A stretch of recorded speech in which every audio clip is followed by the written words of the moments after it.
Bog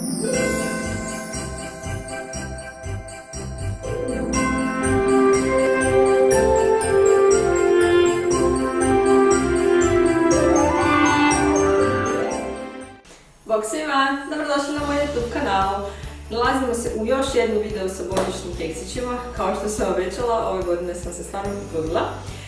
I danas ćemo raditi keksiće koji su jako praktični i jako brzi, kao i većina mojih recepata. Treba nam samo par sastojaka. Glavna zvijezda ovog recepta će biti kokos. Kokos ćemo pomiješati sa par osnovnih sastojaka i napraviti lagane kokos keksiće koje ćemo kasnije umakati u čokoladu i još posipati keksićima. Tako da, ako volite kokos, čokoladu, ostanite gledati. Kao prvi korak i zapravo jedni korak sa ovim sastojcima, pomiješat ćemo sve sastojke u mikser. Ovo možete napraviti i bez miksera, znači možete i miješati rukama. Znači dodala sam brašno, maslac, šećer u prahu, kokosovo brašno i jedan cimet šećer.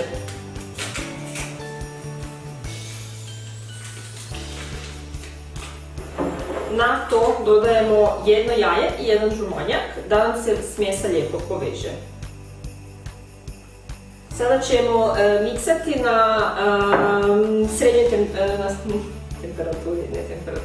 na srednjoj brzini, tako dugo dok se sve ne poveže i dok masa ne bude jednolična. Vidimo se.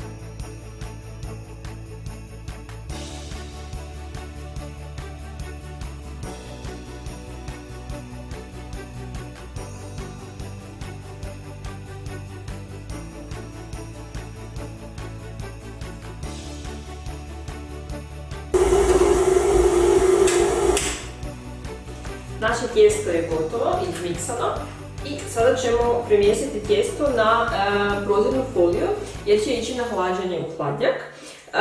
Stavit ćemo foliju u obliku valjka jer ćemo kasnije rezati znači keksiće kad ćemo ih stavljati na pečenje.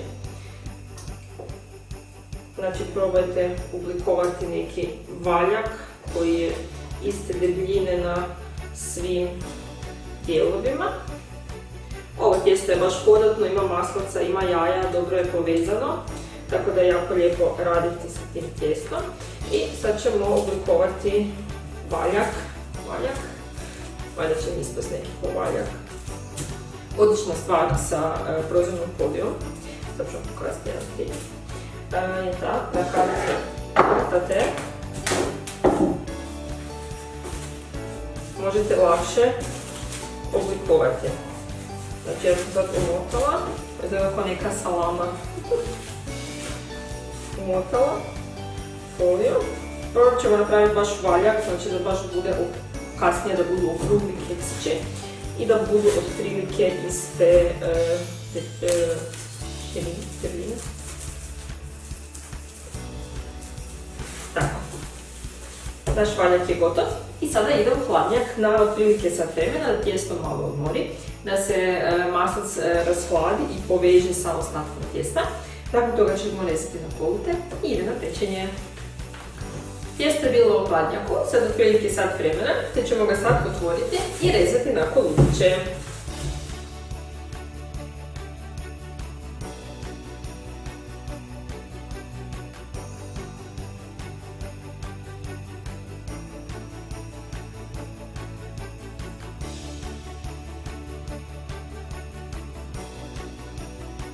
Naši keksići su gotovi i sada idu u pećnicu na otprilike 10 minuta na 180 stupnjeva dok lijepo ne porumene.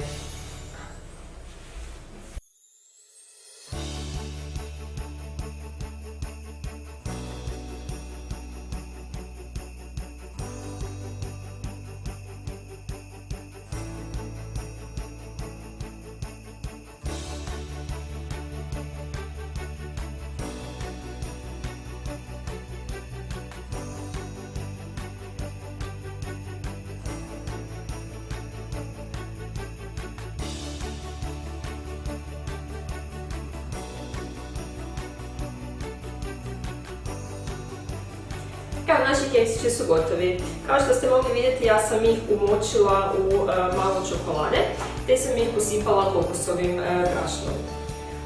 Keksići su brzi, keksići su jednostavni, ako volite aromu cimeta i kokos, ovo su idealni keksići za vas. Ja se nadam da vam se ovaj božićni specijal sa keksićima svidio. Sve linkove na sva 3 recepta koje sam radila možete naći ispod. Znači, radili smo keksiće sa brusnicama i bijelom čokoladom, radili smo florentinere i eto, danas smo radili keksiće sa kokosom i cimetom. Ako još niste, pretplatite se na moj YouTube kanal, posjetite blog, Instagram i Facebook. Sve posud sam stavila jako puno slikica sa ovog snimanja, tako da se nadam da će vam se svidjeti. Ako ćete isprobati keksiće, obavezno mi pošaljite sliku ili u inbox ili mi stavite hashtag JustCakeGirl. Ja vam svima želim lijepe i blagoslovljene blagdane i vidimo se u sljedećem videu. Ćao!